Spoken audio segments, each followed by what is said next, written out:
สบายดี FC ทุกท่านปัญหาการยาฮ้างเนาะหรือปัญหาเรื่องครอบครัวหรือว่าปัจจุบันนี้เนาะที่ว่าเกิดขึ้นหลวงหลายอยู่ในสังคมเฮาเนาะมีบางผู้นี่ก็จนวัยกลางคนเนาะอายุ40ถึง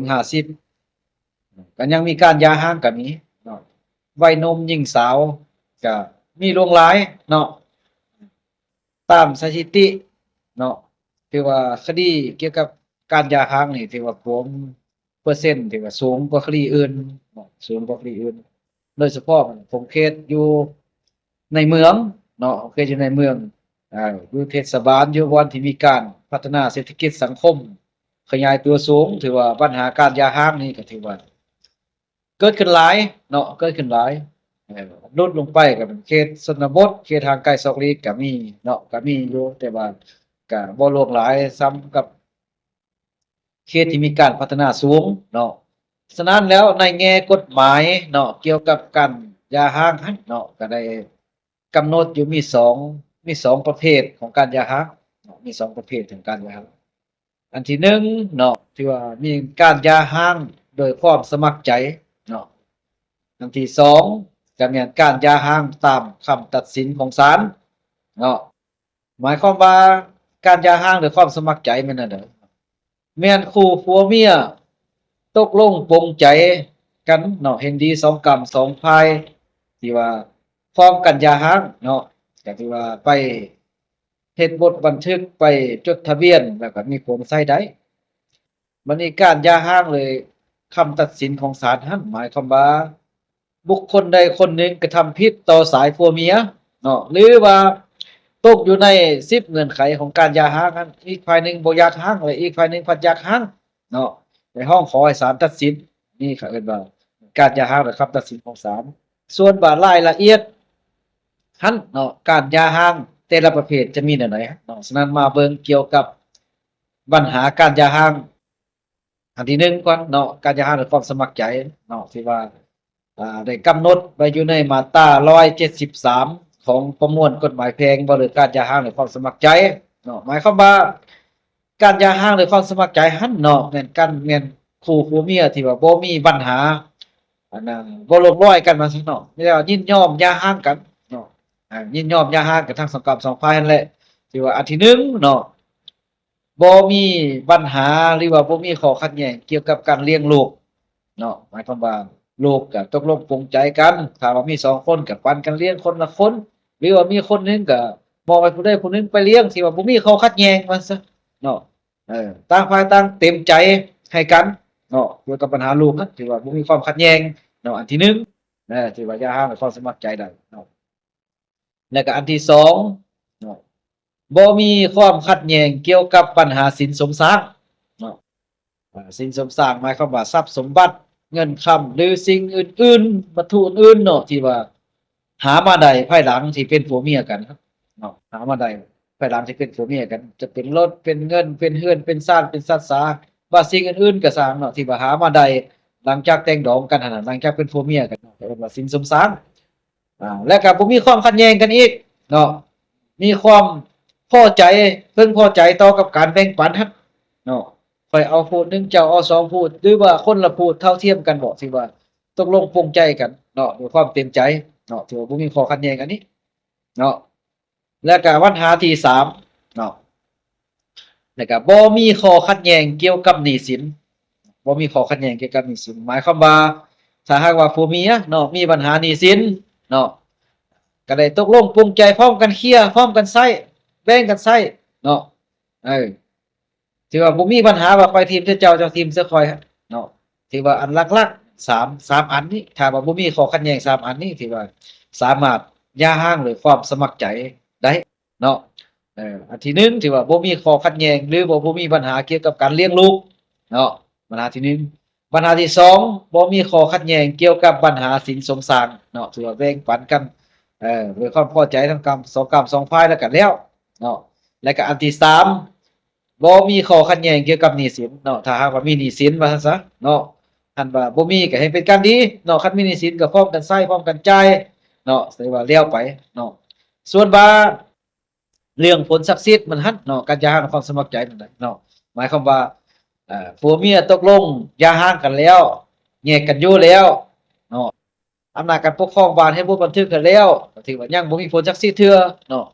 เมื่อบ่มีผลศักดิ์สิทธิ์ใดก็แม่นนำเอาบทบันทึกการหย่าร้างเนาะเออไปจดทะเบียนอยู่ห้องการทะเบียนครอบครัว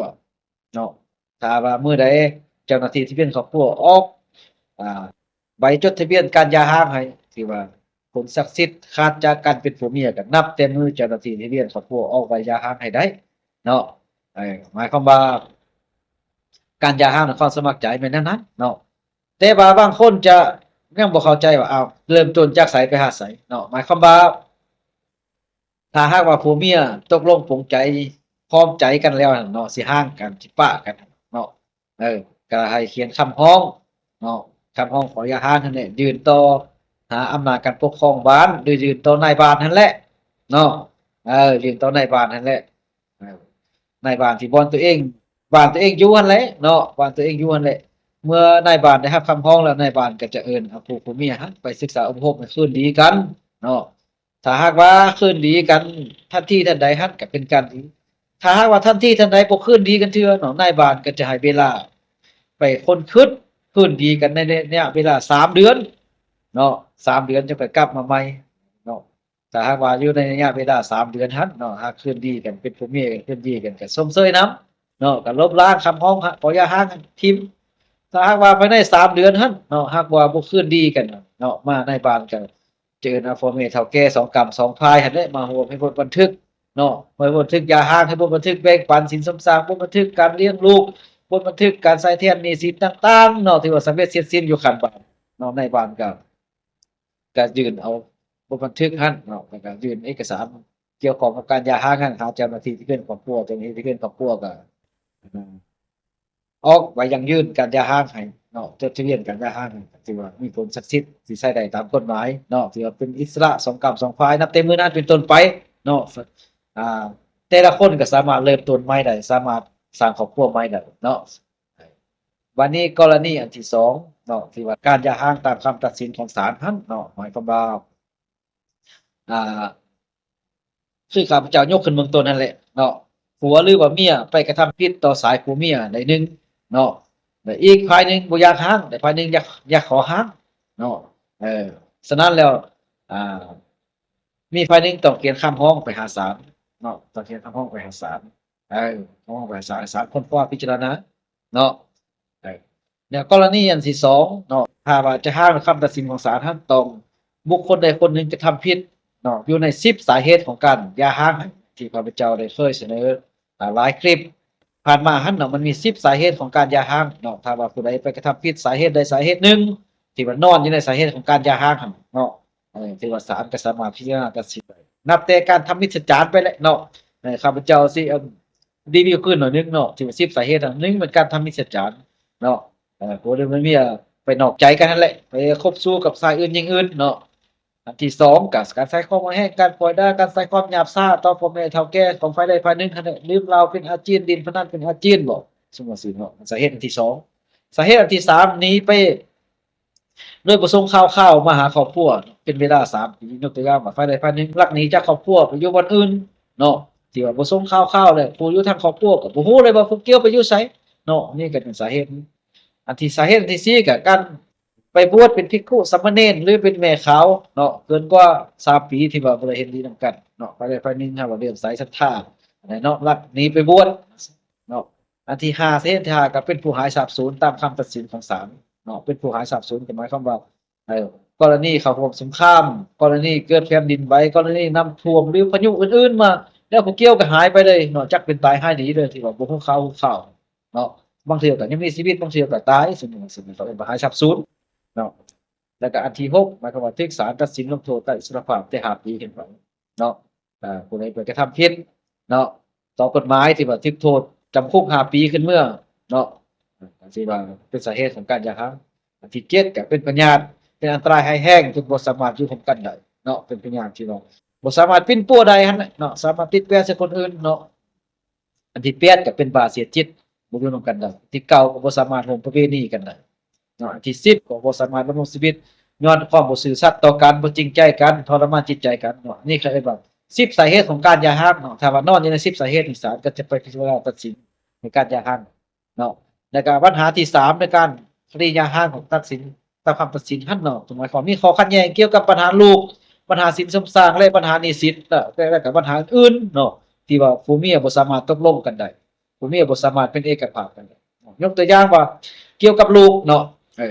ลูกก็ยังน้อยหรือว่าใหญ่แล้วก็สร้างเนาะสมมุติว่าบ่ตกลงกันว่าข้อยสิเอาเจ้าสิเอาเนาะบ่ฮู้ว่าผู้ใดสิเอาผู้ใดก็ผู้อยากได้แล้วแต่ละคนต่างฝ่ายต่างบ่ยอมปล่อยให้กันจังซี่เนาะหรือว่าปัญหาที่ว่าบ่ส่งอ่าเงินส่งค่ำหรือส่งว่าอื่นๆเกี่ยวกับการไปเลี้ยงลูกเนาะหรือว่าฮอดว่าปัญหาที่ว่าบ่บ่สนใจว่าซั่นเนาะบ่สนใจนำลูกนำเมียเนาะนี่เนาะแล้วก็สินสมทรานก็คือกันข้อยอยากได้น้อยเจ้าอยากได้หลายหรือว่าเจ้าอยากได้ส่วนหนึงข้อยอยากได้3ส่วนหรือว่าบ่ให้เจ้าเลยสมมุติปัญหาข้อขัดแย้งเขาก็ว่าผัวเมียบ่สามารถตกลงกันได้บ่สามารถลงรอยกันได้เนาะแล้วก็หนี้สินก็คือกันข้อยทีมเจ้าเจ้าทีมใส่ข้อยว่าเจ้าเอาเป็นคนกู้ยืมข้อยบ่ฮู้นำเจ้าเจ้ายืมมาใช้เพียงแต่ฝ่ายเดียวหรือว่าเอามาใช้ครอบครัวอยู่แต่เจ้าเป็นคนเซ็นคนเดียวข้อยบ่ได้เซ็นนำเจ้าข้อยบ่ฮู้ว่าเจ้ารับผิดชอบเองสมมุติว่าจั่งใดเนาะอันนี้เขาเรียกว่าความขัดแย้งปัญหาหนี้สินเนาะที่บ่สามารถตกลงกันได้ศาลก็จะเอาไปเป็นอ่า ประเด็นในการฟ้องฟ้องตัดสินในการหย่าร้างเนาะแล้วก็ปัญหาอื่นๆที่เกี่ยวข้องที่ว่าผัวเมียบ่สามารถลงรอยกันบ่สามารถตกลงกันได้เนาะอันนั้นก็เป็นว่าคำตัดสินของศาลทางของตัดสินของศาลเนาะหมายความว่าผลศักดิ์สิทธิ์ตัวนี้ถ้าก็บ่แก้ยาวเนาะแต่ว่าศาลตัดสินปึ๊บมื้อใดถือว่ามีผลใช้ได้ตามกฎหมายมื้อนั้นถือว่า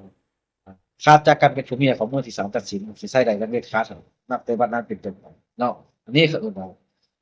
เกี่ยวกับปัญหาการหย่าร้างเนาะที่ว่ามักเกิดขึ้นอยู่ในสังคมปัจจุบันที่ข้าพเจ้าได้นำเสนอมาแต่เบื้องต้นหั้นเนาะแล้วก็สิขอทวนคืนให้อีกวันหนึ่งเนาะการหย่าร้างถือมี2อย่าง2ประเภทเนาะอันหนึ่งหย่าร้างด้วยความสมัครใจเนาะการหย่าร้างด้วยความสมัครใจก็คือข้าพเจ้ายกขึ้นเกียรติเนาะที่ว่าผัวเมียบ่มีปัญหาหยังกันมีความเห็นดีเห็นพ้องกันหย่าร้างเห็นดีเห็นพ้องไปคนทางพร้อมกันแบ่งปันเครื่องของพร้อมกันแบ่งปันลูกเต้าหรือว่าหนี้สินอื่นๆเนาะแล้วก็อันที่2การหย่าร้างด้วยความตัดสินของศาลหมายความว่าผัวและเมียไปกระทำผิด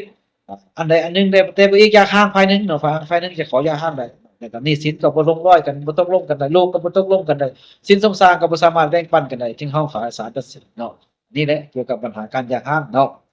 ช่วงคลิปนี้ผมจบเพียงเท่านี้ก่อนเนาะขอขอบใจ